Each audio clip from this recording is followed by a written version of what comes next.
Until the 1930s, Hayes in Kent was a quite rural village situated about a dozen miles from the centre of London. Rich merchants, landowners and politicians made their homes in this part of northwest Kent, near to the market town of Bromley, including Hayes Place, home to William Pitt, Earl of Chatham.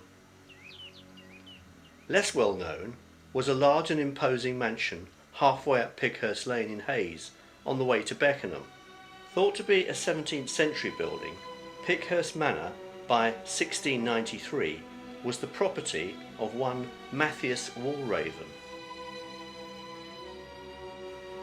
This rare picture of Pighurst Manor was painted in 1833. About 50 years later, a railway line to London appeared on the map of Hayes, running close by the Pighurst Manor estate.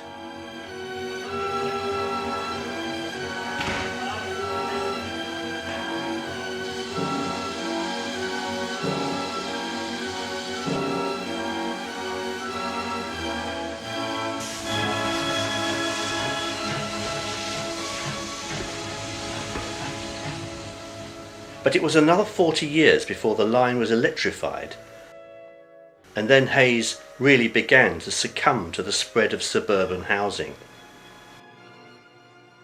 The land for Pighurst Manor then became ripe for development, and in 1936 the house was demolished.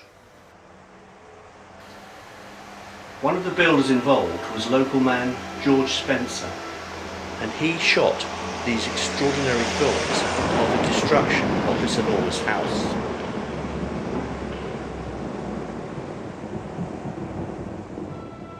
This demolition was a major event in the lives of the people of Hayes in 1936, and it made the local headline news.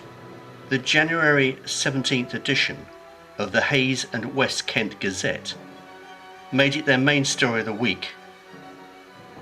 The correspondent spoke in anguished terms. I stood on the spacious lawns of Pighurst Manor, Pighurst Lane, Hayes, and watched the sorry spectacle that was being carried on before my eyes. The manor, which had stood for so many years, and which had seen so many of the stirring events of Hayes, was being demolished. Where once noblemen of fame had stood, now worked labourers, working hard to clear the ground for the houses which will soon be erected.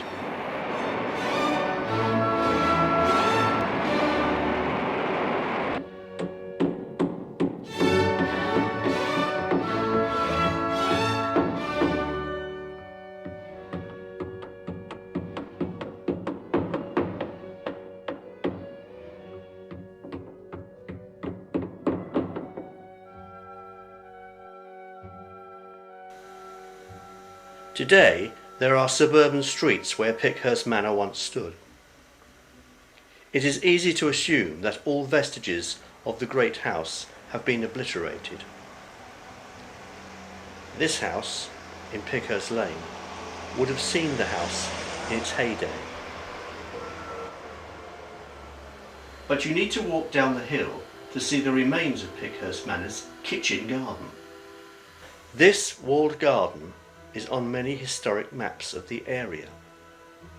Butting on to Hayes Hill Road until the late 1930s, the garden remained intact until these three houses were built, we think, by a different builder from those constructed further down the street. By extraordinary good fortune and far-sightedness, the original sidewalls remain intact, providing a handsome garden feature for many of the houses still here today. The same is true for the huge greenhouses in the garden, which are marked out on the old maps.